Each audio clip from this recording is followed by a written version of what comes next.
Hi, I'm Thomas, I am from the Netherlands and I've been living in Hangzhou for more than 2 years now. We all know that China has a very long history and this history is preserved very well in the cities. Today I'm at one of my favorite places in Hangzhou, which is the longest and the oldest man-made transportation system in the world. It is the Beijing and Hangzhou Grand Canal. If you are a little bit familiar with the geography of China, you will find that this is a miracle. The landscape of China is high in the west with high mountains and low in the east. The two main rivers, the Yangtze River and the Yellow River, flow from west to east. The Beijing-Hangzhou Grand Canal is the only waterway in China that connects the north and the south.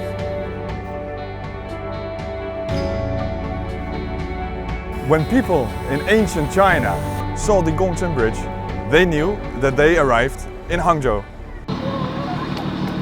This stone statue is the sixth son of the dragon in Chinese mythology. Because of its good swimming skills, it was used to pray for the ships to pass by safely. The stone statue is placed at this position for a good reason. It can prevent the cargo on the ship from damaging the Gongchen Bridge.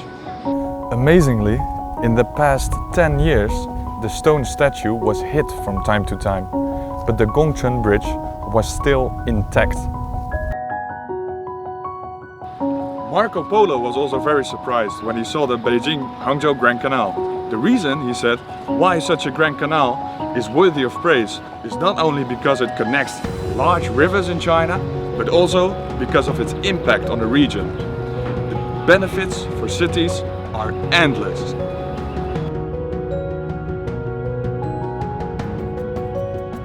Hangzhou is the southernmost terminal point of the Beijing-Hangzhou Grand Canal. The presence of the Grand Canal has made Hangzhou, which was previously unknown, an important commercial city.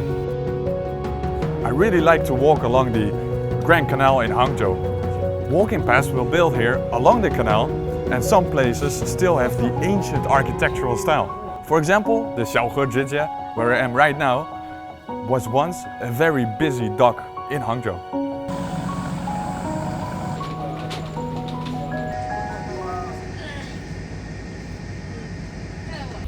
The history of the Grand Canal is also the history of the development of Hangzhou. This is the starting point of Hangzhou. You can see that Hangzhou was built along the Grand Canal at that time. Most of the remaining buildings are two-story buildings. The first floor is for businesses, and the second floor is for people to live, doing business and raising a family in the same place. After crossing the Gongchen Bridge, the water system extends in all directions, all the way to the beautiful West Lake. About 900 years ago, during the Southern Song, the capital moved to Hangzhou, and Hangzhou changed from a wealthy city into a metropolis. Since the Qing dynasty, more than 100 years ago, the total number of ships on the canal could reach around 12,000. A lot of cargo was shipped from Guangzhou and forwarded to Beijing, here in Hangzhou. Grain was the most important cargo shipped on the Grand Canal. Along the Grand Canal, there were many granaries. The Fuyi Granary is one of my favorite places in Hangzhou. It was one of the most famous granaries along the Grand Canal more than 120 years ago. The Fuyi Granary and the Nanxing Granary, which was located in Beijing, enjoyed equal fame.